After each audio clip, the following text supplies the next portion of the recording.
Hi there, Dr. Sasse here from Sasse Surgical. I just wanted to address something that comes up pretty often, even among sophisticated medical personnel and physicians, but certainly it's widespread in the lay public and in the media, and that is the concept of calories in, calories out, and that body weight is just determined by calories in, calories out.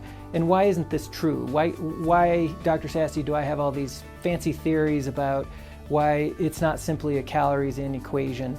And why don't people just lose weight if they would just cut their calories and burn a few more calories? Why isn't that the solution? Let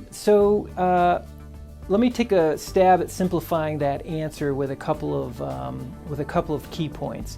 The first point is that when people say that, there is sort of a subtle partial truth in there somewhere. The problem is that the body can maintain body weight with a huge variation in the amount of calories taken in and burned. So a person could take in 500, 600, 700 calories and maintain an enormous body weight for an enormously long period of time. Likewise, a person could take in 5, 6, 7, 8,000 calories per day and maintain that same body weight for an enormous period of time without gaining weight. So how is that possible, that someone could take in 500 or 8,000 calories and maintain the body weight without change? That suggests that the body is able to use calories sometimes and not use them other times. Sometimes they lead to fat storage and weight gain, and other times they're discarded and not stored in the body. And that is exactly what happens in the body. There's a tremendous elasticity, we call it, or a tremendous variability in the body's use of those calories for fat storage and weight gain. And so the human body has developed this process that we call homeostasis. Basically, another word for it that's been popular in recent years is to establish a set point for the body weight. So research today has really clearly shown that we have powerful mechanisms that maintain the body weight set point despite huge variations in calorie intake. And what is going on today is that we're seeing better understanding of the hormones that regulate the set point. We now identify 20 or 30 different hormones, most of which emanate from the tissues in the stomach and the intestines, which serve to regulate all of our systems: how much fat is extracted, how much fat is stored, how much fuel is burned, how much the metabolic rate goes up or down, collectively to establish this body weight set point. And that body weight set point is really hard to budge. We can gain weight or lose weight, but the body will generally revert back to the set point. That's the way it's been for probably thousands and thousands of years.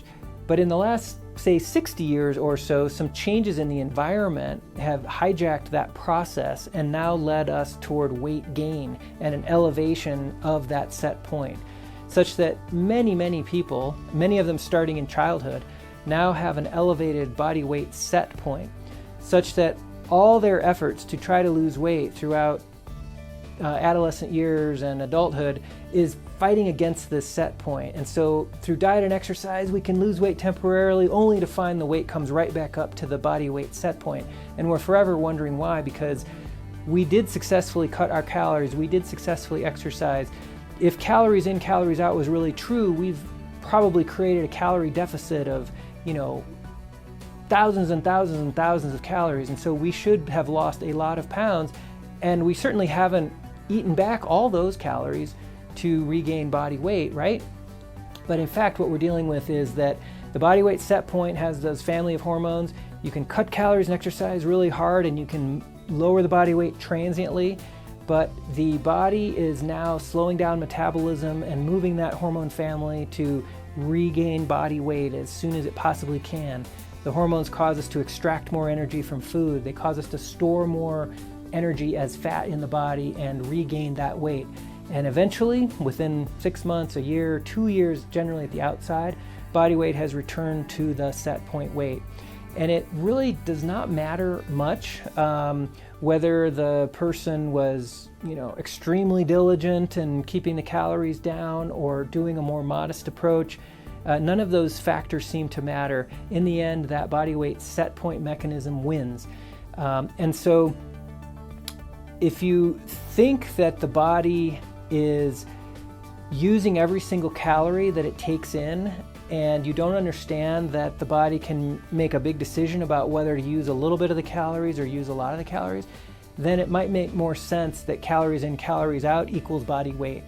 But once you understand that body weight is maintained independent of a huge range of calorie intake, then you realize we're dealing with a different system here. We're dealing with what's called metabolic adaptation. Metabolic adaptation means that when calories come in that are excess, the body adapts, the hormones and the metabolic rate adapt to keep the body weight approximately the same. And when calories go way down, likewise metabolic adaptation takes place, which lowers metabolic rate, changes the hormones so that we pull more calories in when they're available, and it preserves body weight set point.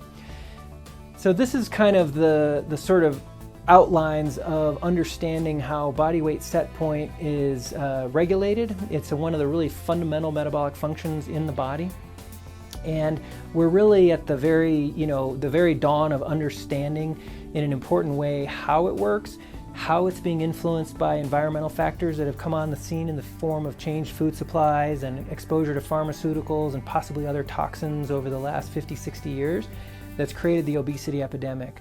But that's going to be the avenue for us to come up with better treatments that allow us to reset the set point at a healthier place and allow us to really move forward at preventing people from gaining all that weight in the first place.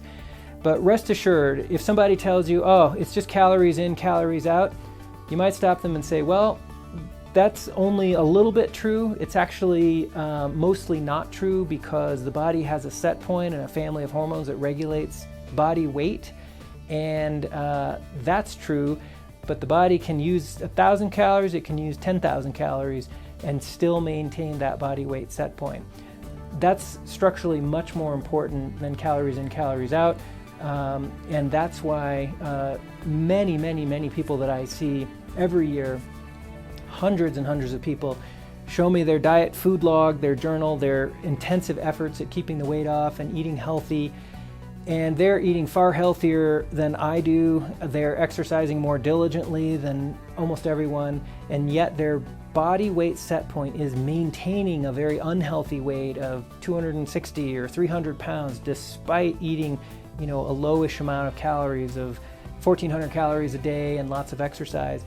And people say, well, how is that even possible? Well, it's absolutely possible. That is our physiology. That's the way our body works. And the more we get scientists and doctors to understand that, the closer we'll be toward unraveling the obesity epidemic and helping more people avoid it. All right, I hope that's been a helpful explanation of why calories in, calories out is not a good paradigm, why it's more of a myth and not so useful. So I wish you the greatest of health and a wonderful new year.